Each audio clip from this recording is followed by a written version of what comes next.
barahamtuu micciirramtuu bara badii balaafamtuu bara bitaa cinagaltuu bara yaaddoo bara xaayee wanti hundumtuu wanti dhageenyu gaddisiisaa wanti arginu sukkanneessaa yakka seexanniin dalagne dhala namaarratti argine daa'imti kun maal yakkite eenyumniiti yoo guddatte siyaasaaf galteen ta'uu amantaan abaarramaa aaloofisiin madaalu yakka saaffii jibbamaa maal yakkite kichuun kun maaf lama duuti yaa namaa dheengaddas duune fayyin argamne kichuus gudeedan waan jennu dhabne kunoo har'as duutii nurraan dhaabbanne haa ga'u ajjeechaan daa'immanii nurraa haa dhaabbatu nuyi humna hin qabnu erga dhabamee kan nuuf birmatu uumaatti boonya seerri waaqayyoo fala haalaatu.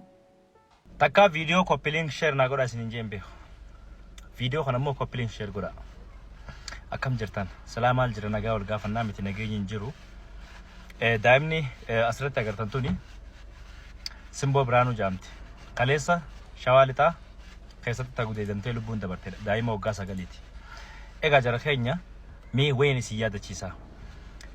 Gaafa daa'imni Heevan jaamtu Gojjamitti gudeedamtee lubbuun baate sanii namni Oromoo caala iyyaa ture hin jiru. Xiqqaa fi guddaan biyya kanaa iyyisiisee dhugaan intalasanii akka ba'uuf dhiibbaa godhee akkasuma hamma sadarkaa bulchiinsi magaalaa Finfinnee mana kan nuufitti iyyamaati ture. Eessa jirtu? Marxoo Alqaash filatanii warri filatee ba'u sun eessa jiran? Artistoonni Oromoo tokko eessa jiran? Artistoonni Oromoo miidiyaa ka fayyadaman gaafa linkii sirba isaanii keessaa nutti erganii share nu godhaa jechuu qofa jechuudha. Argitanii dhiib garaagarummaa keenyaaf Habashaadha. Jarri Habashaadha gaafa wanti akkasii isaan mudatu gadi bahanii dhiibbaa isaan godhan quba qabdan. Har'a gaafa Simboo Biraanuu miidiyaa kanarraa hammas takka sagalee hin arganne. Mootummaan dhimma akkasii kana du'a murteessee nama yakka akkasii raawwate kana du'a itti murteessee gadi bahee murteessuu qofaa miti gadi bahanii fannisanii guyyaa adii akka uummanni argutti yoo hin godhute gochi kun itti fufa qofa osoo hin taane dhalootatti waan baratamaa ta'aa dhufa. Maaliif jennaan daa'ima waggaa 9 gudeedee ajjeesee mana hidhaa keessa taa'ee gaarree mootummaa foon nyaata yoo ta'e eenyumtu gadi bahee daa'ima gudee duraan deebu. Kanaaf waltaajjabaati jirra. Eessa jirtan artistoonni Oromoo warri filatanii boochan kun warri harka reebtoonni Habashaa dibbee reebtoonni Habashaa kun eessa jirtan? Gaafa Oromoodha duuti normaal no jechuudha. Ajjechaan du'a normaal no akka jechuutti jechuudha. Gudeeddiillee daa'imni waggaa 9 gudeedamtee namni ajandaa godhatee miidiyaa kanarraa sagalee ta'eef hin jiru. Waltaajjabaa jirra. Viidiyoo lammaffaatti walitti deemina. Hagasti viidiyoo kana koppiliin godhuudhaan ashqaabaatotaa fi dibbee reebtoota Habashaa warra gaafa Habashaa ba'u warra gaafa Habashaa dirbatu hamuutummaa fi miti mootummaa hunda biraan ga'a. Namni tun Simboo Biraanuu Baqqalaa jedhamti. Daa'ima waggaa 8 ta'uusitti Oromiyaa keessatti kan raawwatame yoo ta'u daa'ima waggaa 8 eegaa gudeedaniin booda akka isiin of ijjeeste godhanii mukarraa fannisanii argamtee jirti. Osoo dubbannee looniin kun akka isiin fulangeen hin beekna garuu dubbachuun hin oolamu. Dhiiroo bineensummaa nagaan goomaan maanti deemu jira. Qaamii dhimmi ilaallatu garaa jabeenyummaa kan akka inni seeraaf nu dhiyeessu barbaanna. Simboo deessee fi jajjabina hawwina. Chama kanirraa rabbi si hambisu jajjabina hawwinaa fi waaqisi waliin haa ta'u. Ammoo sagalee ta'uun biraa dhaabbannu jedha akkana ta'u. Akkam jirtanii nageenyi keessanii badhaadha. So guyyaa guyyaan shamarran waliin daa'imman waliin wal qabsiisee wanni dhagahamu cufa waan gurraafu namatti ulfaatudha dhuga dubbachuu fi Simboo jedhamti daa'ima waggaa 10 ceetee hin quufne taphattee hin quufne gudeeduu ani kan akkasii jedhee akkamiin akka dubbadhu natti ulfaatan ilmi namaa waan akkasii tolchu sammuu hin qabaa wanni jedhu qohoo na shakkisiisa. Amma gara walii jabaachuu keessa darbine bineensu walitti ta'aa jirra. Daa'imni xiqqoon kun maan balleessite ofiifuu an dhuga dubbachuu fi ilmi namaa akkasitti iyyuu hin tolchu namni sawna warri waan akkasii tolchan kun nama natti hin fakkaatanu.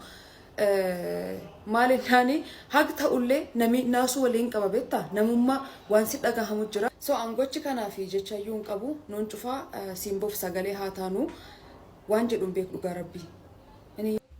Wanti dhagahamu hunduu laphee namaa dhukkubsa.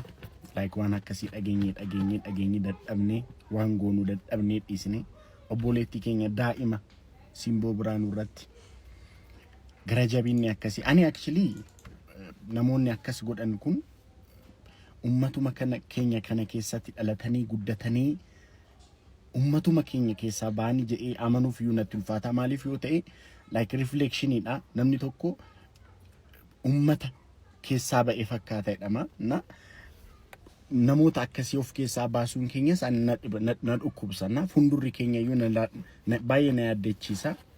Mootummaan especially mootummaan biyya bulchaa jiru prioritiin mootummaa inni jalqabaa nageenya lammiilee eegsisuudha. Nama simboo irratti waan akkasii raawwateef adabbii madaalawaa akka gootan isin kadhanna.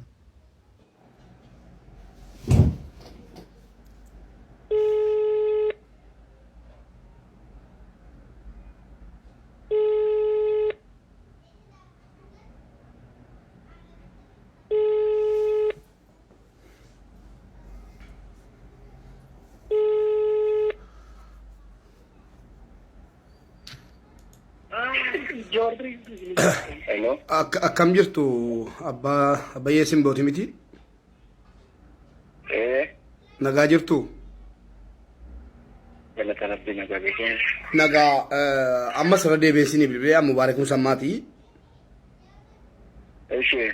Lakkoofsa keessan immoo riyaaluma keessantu naa kenne. Amma dhimma mucaa keessanii kana torbee tokkoon boodan dubbadhaa naan jettanii turtanii. Keessumaa waan narra jiruuf lammata immoo gaddaa waan. Daqiiqama. Simboo Biraanuu jedhamti. Isin Bobiraanuudha? Mucaan keessan rakkoon kun yoomirra ga'e? Gaafa guyyaa 21 jechuun roobii. Roobii darbe, roobii dheengaddaa jechuudha. Sa'aatii meeqa naannoo sa'aatii meeqaatti mana dhabdan? Toora sa'aatii 9. Guyyaa.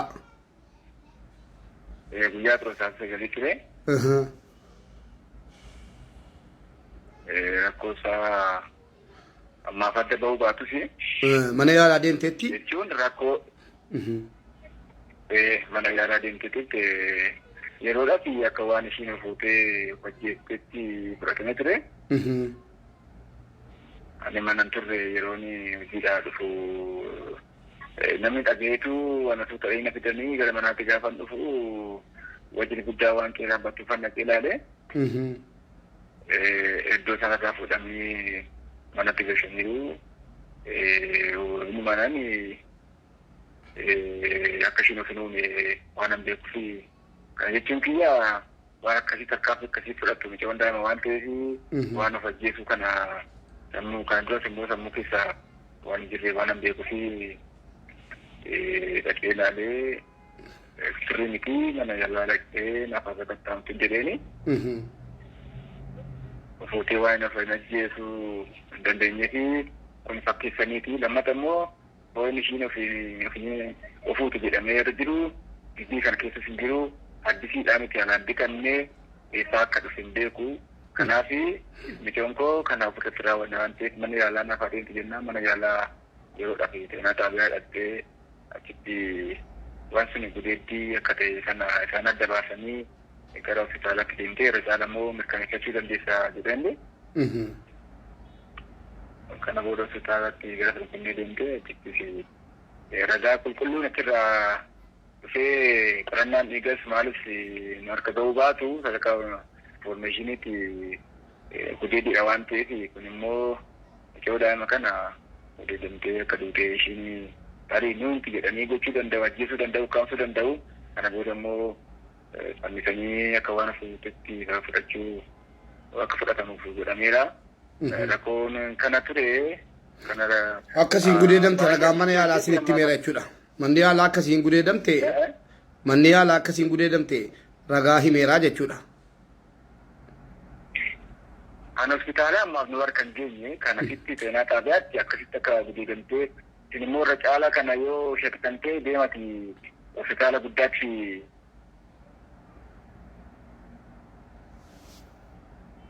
Bilbila saddaan citee yaani namni si shakkitan yookiin immoo wanni adda sinii ba'een jiru jechuudha amma wanaatti. Hello.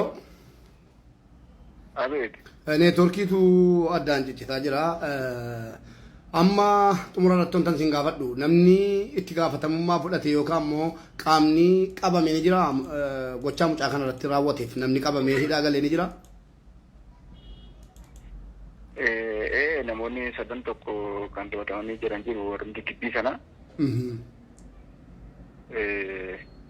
Qaama isa raawwate osoo hin taane qaama informationii sana kennuu danda'u kan immoo yeroo sanatti waan gibbii sana turanii arguu danda'u.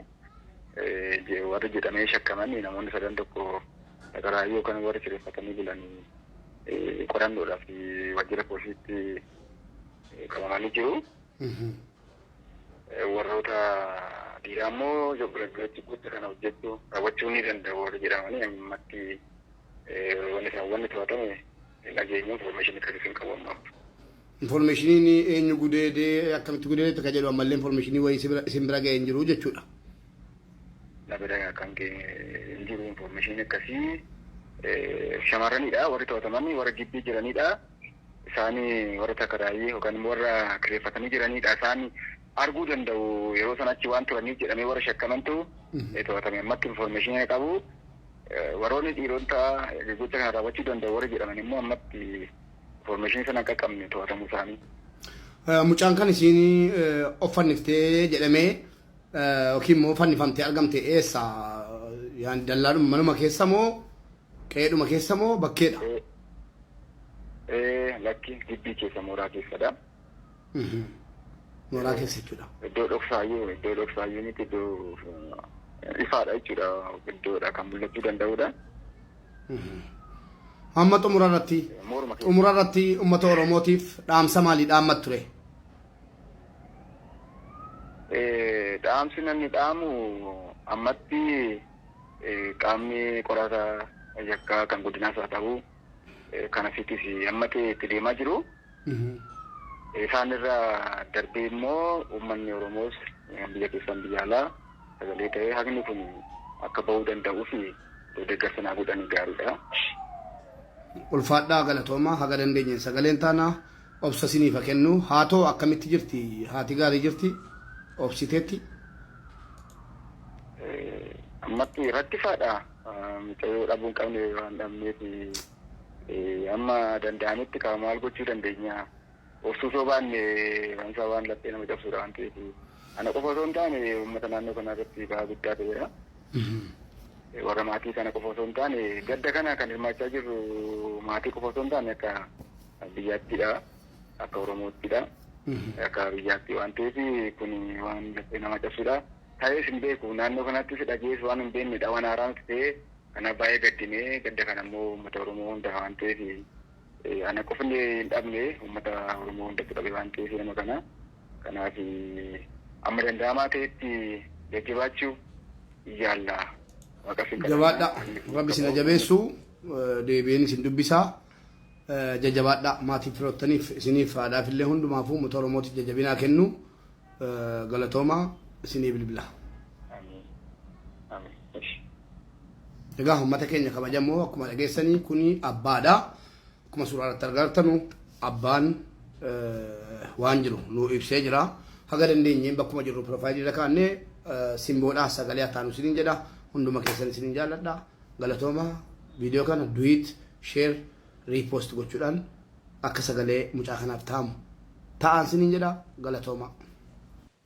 Ishiin tun jechuudha feeban jedhamti saba Oromootiin alaati jechuudha. Ishiin tun immoo simboo jedhamti saba Oromooti. Wanni jara kana lameen irratti raawwatame wooma takka jechuudha. Gudeeddadhaa sanuu hundaa'um simboon tun simboo jechuudha qaama mootummaatiin irratti raawwatamtee janiitiin nama Jawaaritti illee galakkisee miidiyaa kana jechuudha namni tokko namni keenyas kan dubbatu hin jiru sim jechuudha. Itoophiyaan tun dhiiga Oromoo kana akkatti dho'isuu kana maaliif akkatti feeti? Maaliif dhiigni Oromoo kun akka dhiiga saree hanqate? Maaliif daa'imni Oromoodhaa hoggaa tuqames Oromoon hoggaa cabxes Oromoon hoggaa waa taates akka waan sareen takka duutatti hin lakkaa'amne maaliif akka waan bakka nama hantuuta ajjeessa taataa bara hoggaa Oromoo dhiigni Oromoo kun jechuudha nama akka waan hantuunni du'ee tokkotti ilaalama.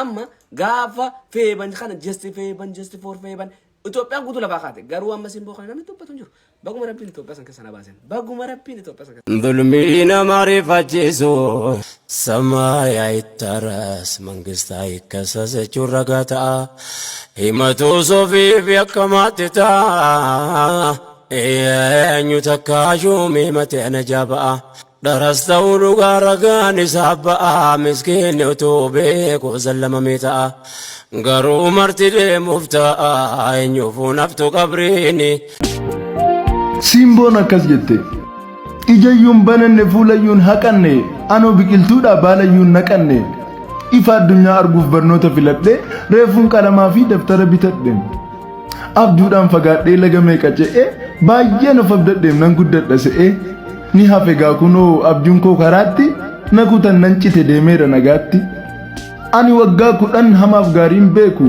dabareen dhufanii namichiiran ceeku iyyee boo'ee imimmaan of jiise afaan na cuqqaallaan humna dhabeen ciise achitti gudeera koo bana miila koo harkisan inni itti xiqqaannaan mukatti ol baasanii funyoon na fannisan gidiraan oromoo anas na waammatte hireen koo ijoollummaa kanumaan raawwatte dhiiga kiyyaa jiguu lafee kiyyaa cabu dhugaa koo falmitu jedhee abdiin qabu an obbaafadheera ergan boolla seenee maaltu na doorsisa isin warri haftan kanuma dandeessu bo'aa wal boossisa.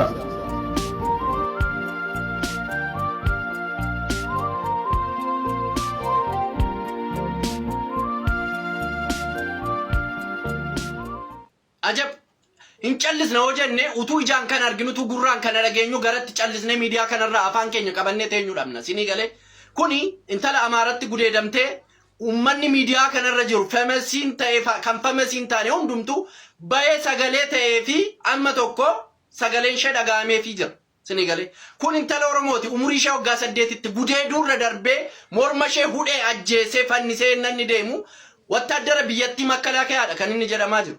waan akkasii jaan argurra waan akkasii gurraan nagahurra yoo du'anii ma obbaafatani maal rakkoo qaba dhugaa waaqa dubbachuuf famasiin asirra jirtu intala keessan kanaafi sagalee ta'uun irra edde lubbuun shee bade yoo teessanii walii galtanii ma yoo sagalee taatanii fi maa inni rakkoonsa rakkoo qaba duuti oromoo akka titiisaatti duuti oromoo akka amma saree ilaalamu dadhabuusaatu anaan umurii koo guutuu na gubaana hambisee jechuudha miidiyaa kanarratti dhugaa waaqa dubbachuuf callisuuf akkattiin callisuun qabu utuun kana laalu utuun kana gurraa naga'u rabbii fedhaa dhiisaa oromoo kana ajjeesuurraa lakkisaa dhiisa waaqaa sodaadhaa yoo nama sodaachuu dadhabdan yoo nama tuffii maleen teessanii ta'e ummatuma oromoo kanarraa du'a kana dhaabaa rabbiidhaati mucaa kichuu mucaa maatii ishee ilaaltee hin quufne mucaa nyaattee hin quufne mucaa ganaa ola deemtu mucaa maatii ishee adda baastee hin beekne akkasittiin gudeedee nanni saqqalee ajjeesee deemu ilaaluurra dhugaa waaqayyo lubbuudhaan baduu namaa wayya dhugaa rabbii dubbachuuf baay'eema tokko miidiyaan kuni waanumti oromoo irratti ta'u waanuma nama lubbuma waan nama of ajjeesisudha dhugaa waaqaa dubbachuudhaaf. እንዲንከባከባት እንዲጠብቃት ማናዘዘው ወንዱን ሴቷን እንዲያጠቃ ሴት ናት አካል ሴት ናት ሴት ናት አጋር ሴት ናት ሴት ናት እንዲንከባከባት Haqa simboo hin barbaadu. Simboodhaaf sagaleeta.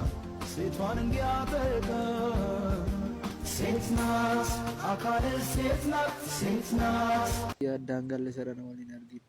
Takkitti achan deemaa san deema si argachuu hin dandeenye. Siifuutii adiitii. Takkitti addaan galle.